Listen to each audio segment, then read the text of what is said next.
السلام عليكم ورحمة الله وبركاته. أهلا بيكم في كل شيء وليه حل. أنت عليك المشكلة وإحنا علينا الحل. يلا بينا نبدأ حلقة النهاردة.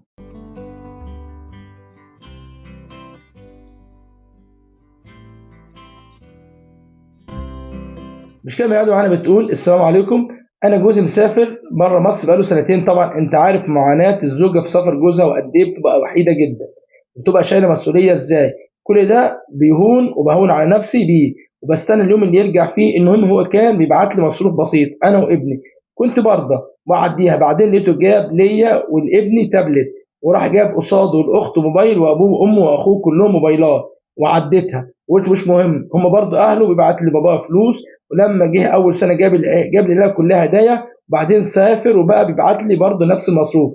بقيت اعرف ان بيجيب لهم حاجات ومش بيقول لي عليها. وبعدين اخر حاجه بقى قال لي انه هيودينا عمره انا وابني، بس مامته وباباه هيبقوا معانا، وانا حاسه اني مش هرتاح في وجودهم، يعني مش هنبقى براحتنا.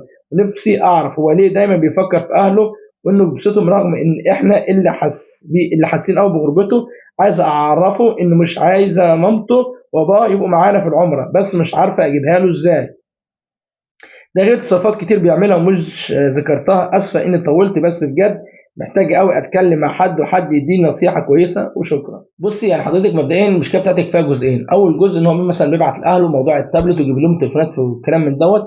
فبص يا بنت الناس، طول هو مكفيك ومش مقصر معاك وبيبعت لك اللي يكفيك انت وابنك ويعيشك كويس تمام، العيشه مستوره، فانت مالكيش دعوه باي حد. يعني معلش، انت مركزه معاهم ليه؟ انت ركزي في نفسك اولا واخيرا. دول اهله. انت بتقولي ما لهمش حق، لا ده هم ليهم حق، وليهم حق اكتر منك. ده اللي انت لازم تبقى عارفاه وتفهميه.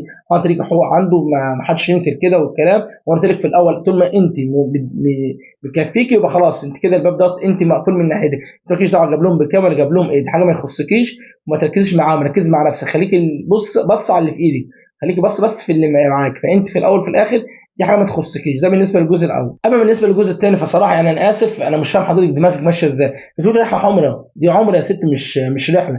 يعني ايه انت مش تبقى مستريحه ومبسوطه لما تكون رايح معاك؟ دي عمره. انت متخيله انت رايحه فين؟ انت مش رايحه رحله مثلا مع جوزك، فهقول لك ماشي عندك حق، ما ينفعش يضيقوا عليك ولا يزنقوا عليك والكلام من ده.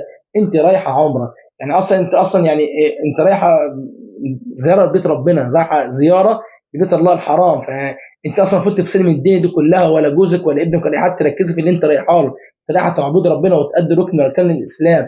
تمام؟ يعني انت احمدي ربنا ان جوزك يعني راجل ما قصرش معاك وقال لك اوديك العمره معاه.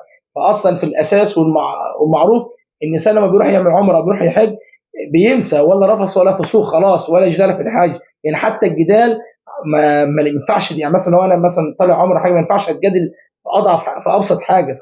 انت يعني اصلا انت يعني ليه حاطط في دماغك ان هم هيضايقوك والكلام من دوت؟ انت في حاله، انت في حالك وانت في حالك. انت رايح على هدف واحد، انت مش رايح على العمره دي عشان خاطر رضا ربنا، فخليكي احسن، وفر الفلوس دي احسن. فانا شايف ان انت يعني منطقك غلط، منطقك غريب. تمام؟ دي يا ستي للمره المليون دي عمره زي ما انت قلت، مش رحله. لو رحله اقول لك عن حاجه، دي عمره صراحه. يعني اللي حضرتك بتقوليه دوت يدل فعليا المشكله في حضرتك وفي فكر حضرتك. فانا شايف ان دي حاجه اصلا مالكيش دعوه بيها وما تيجيش تدخلي فيها. وانت مركزه مع اهله جامد، وده غلط وهيتعبك نفسيا وهيتعبك بكره وبعده. انت مالكيش دعوه باهله، انت ركزي في نفسك، ركزي في بيتك. وانت كده بتدوري على خراب بيتك. ليه؟ انت ناس يعني بيتك اهم، عيالك اهم باي وقت انت او اي سنه تقضيها في فكر في مشاكلهم. خليها في مشاكلك انت، يعني خليكي في مشاكلك انت، ركزي مع حياتك انت. وهي تكون العمره ليكي بدايه جديده، ان انت تغيري فكرك وتجددي روحك. تمام؟ وتخليكي مركزه مع نفسك، ماليش دعوه باي حد. وربنا يهدي سرك، وباذن الله خير. وشكرا. وفي النهايه اتمنى الحلقه كلها تعجبكم وتكونوا فكره في حل المشكله. ولو في اي حد بتواجه اي مشكله فما ترددش وتواصل معانا، وهيلاقي كل المعلومات اتصال بينا تحت في صندوق الوصف. تواصل معانا واحنا ان شاء الله نحاول نساعده في اقرب وقت.